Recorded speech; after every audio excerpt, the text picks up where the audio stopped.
26. Possession of power that was not acquired through self-effort. Sons and daughters of wealthy parents, and others who inherit money that they did not earn. Power in the hands of one who did not acquire it gradually is often fatal to success. Quick riches are more dangerous than poverty. 27. Intentional dishonesty. There is no substitute for honesty. You may be temporarily dishonest because of circumstances over which you have no control without permanent damage. But there is no hope for you if you are dishonest by choice. Sooner or later, your deeds will catch up with you, and you will pay by loss of reputation and perhaps even loss of liberty. 28. Egotism and vanity. These qualities serve as red lights that warn others to keep away. They are fatal to success. 29. Guessing instead of thinking. Most people are too indifferent or lazy to acquire facts with which to think accurately. They prefer to act on opinions created by guesswork or snap judgments. 30. Lack of capital. This is a common cause of failure among those who start out in business for the first time. You must have a sufficient reserve of capital to absorb the shock of your mistakes and to carry you over until you have established a reputation. 31. Here, name any particular cause of failure from which you have suffered that has not been included in the foregoing list. Contained in these 31 major causes of failure is the description of practically every person who tries and fails. It will be helpful if you get someone who knows you well to go over this list with you and help you to analyze yourself by each of these causes of failure. Most people cannot see themselves as others see them. You may be one who cannot. Do you know your own worth? The oldest of admonitions is, know thyself. If you market merchandise successfully, you must know the merchandise. The same is true in marketing personal services. You should know all of your weaknesses in order to bridge them or eliminate them entirely. You should know your strengths in order to call attention to them when selling your services. You can know yourself only through accurate analysis. There's a story about a young man applying for a job who was making a good impression until the manager asked him what salary he expected. He replied that he had no fixed sum in mind, lack of a definite aim. The manager then said, "We will pay you all you are worth after we try you out for a week." "I can't accept that," the applicant replied. "I'm already getting more than that where I'm now employed." It may seem funny, but it makes a serious point. Before you even begin to negotiate for a better salary in your present position or begin to seek employment elsewhere, be sure that you are worth more than you now receive. It is one thing to want money. Everyone wants more. But it is something entirely different to be worth more. Many people mistake their wants for their just dues. Your financial wants have nothing whatever to do with your worth. Your value is established entirely by your ability to render useful service or your capacity to induce others to render such service. Take inventory of yourself. Annual self-analysis is essential in the effective marketing of personal services, just like you would take an annual inventory if you were in merchandising. Moreover, your yearly analysis should show a decrease in your faults and an increase in your virtues. You go ahead, stand still, or go backward in life. Your objective should be to go ahead. Annual self-analysis will disclose whether advancement has been made and, if so, how much. It will also disclose any backward steps you may have taken. The effective marketing of personal services requires you to move forward, even if the progress is slow. Your annual self-analysis should be made at the end of each year, so you can include in your New Year's resolutions any improvements that the analysis indicates should be made. Take this inventory by asking yourself the following questions, and by checking your answers with the aid of someone who will not permit you to deceive yourself. Self-analysis questionnaire. 1. Have I attained the goal that I established as my objective for this year? You should work with a definite yearly objective to be attained as a part of your major life objective. 2. Have I delivered service of the best possible quality of which I was capable, or could I have improved any part of this service? 3. Have I delivered service in the greatest possible quantity of which I was capable? 4. Has the spirit of my conduct been harmonious and cooperative at all times? 5. Have I permitted the habit of procrastination to decrease my efficiency, and if so, to what extent? 6. Have I improved my personality, and if so, in what ways? 7. Have I been persistent in following my plans through to completion? 8. Have I reached decisions promptly and definitely on all occasions? 9. Have I permitted any of the 6 basic fears to decrease my efficiency? 10. Have I been either overcautious or undercautious? 11. Has my relationship with my associates in work been pleasant or unpleasant? If it has been unpleasant, has the fault been partly or wholly mine? 12. Have I dissipated any of my energy through lack of concentration of effort? 13. Have I been open-minded and tolerant in connection with all subjects? 14. In what ways have I improved my ability to render service? 15. Have I been intemperate in any of my personal habits? 16. Have I expressed, either openly or secretly, any form of egotism? 17. Has my conduct toward my associates been such that they respect me? 18.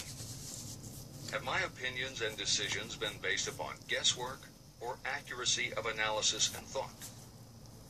19. Have I followed the habit of budgeting my time, my expenses, and my income? And have I been conservative in these budgets?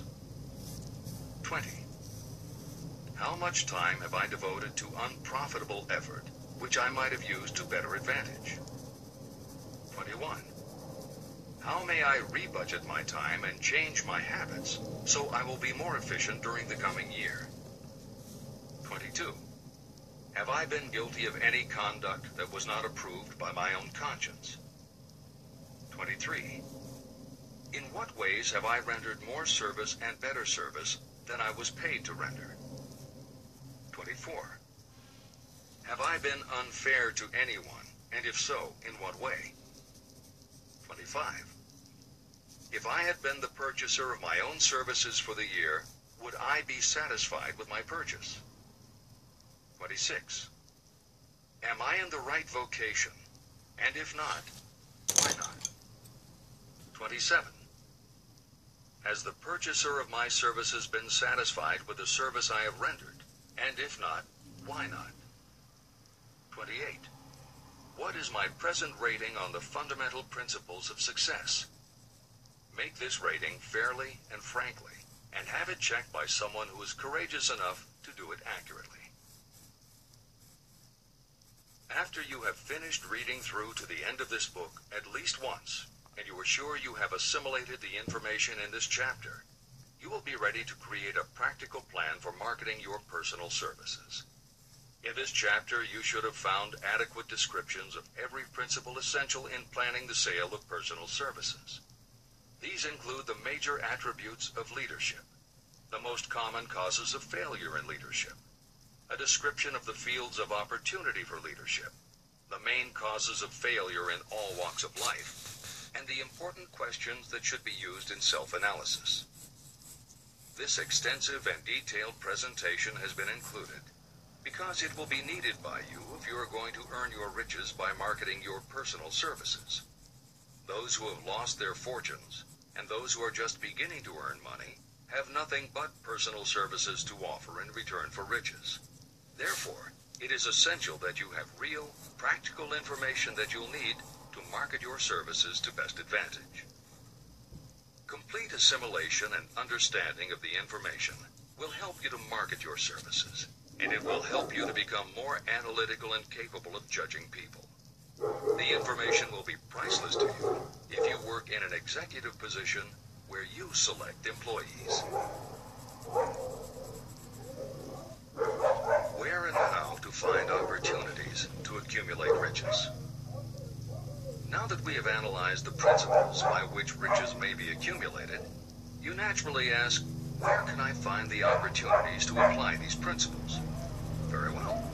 Let us take inventory and see what the United States of America offers the person seeking riches. To begin with, remember that we live in a country where every law-abiding citizen enjoys freedom of thought and freedom of deed unequaled anywhere in the world. Most of us have never taken inventory of the advantages of this freedom. We have never compared our unlimited freedom with a curtailed freedom in other countries. Here we have freedom of thought, freedom in the choice and enjoyment of education, freedom in religion, freedom in politics, freedom in the choice of a business, profession, or occupation, freedom to accumulate and own all the property we can accumulate, freedom to choose our place of residence, freedom in marriage, freedom through equal opportunity to all races, freedom of travel from one state to another, freedom in our choice of foods, and freedom to aim for any station in life for which we have prepared ourselves, even for the presidency of the United States. We have other forms of freedom, but this list gives an overview of the most important freedoms that offer you the opportunity to think and grow rich. The United States is the only country guaranteeing to every citizen, whether native-born or naturalized, so broad and varied a list of freedoms. Next, let us recount some of the blessings that our widespread freedom has placed within our hands. Take the average American family of average income and sum up the benefits available to every member of the family in this land of opportunity and plenty. Food. Next to freedom of thought and deed comes food, clothing, and shelter, the three basic necessities of life. Because of our universal freedom, the average American family has available at its door the choicest selection of food to be found anywhere in the world, and at prices within its financial range. Shelter. This family lives in a comfortable apartment or house, complete with light, heat, water, and many conveniences. The toast they had for breakfast was toasted in an electric toaster, which cost but a few dollars.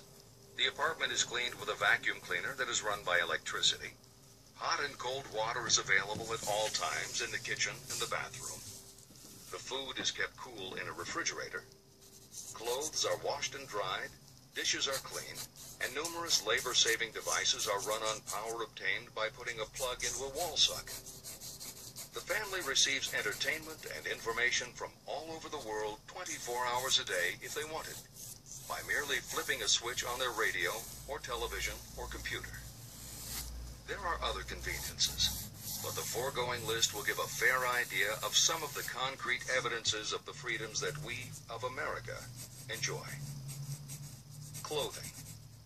Anywhere in the United States, the family with average clothing requirements can dress very comfortably at a cost that is only a small portion of their earnings. Only the three basic necessities of food, clothing, and shelter have been mentioned. The average American also has other options and advantages that are available in return for reasonable effort. The average American has security of property rights not found in any other country in the world. We can place any surplus money in a bank with the assurance that our government will protect it and make good to us if the bank fails. If an American citizen wants to travel from one state to another, he or she needs no passport and no one's permission. You may go when you please, and you may travel by car, train, bus, airplane, ship, or any other method that you can afford. The miracle that has provided these blessings. We often hear politicians proclaiming the freedom of America when they solicit votes, but they seldom take the time or trouble to analyze the source of this freedom.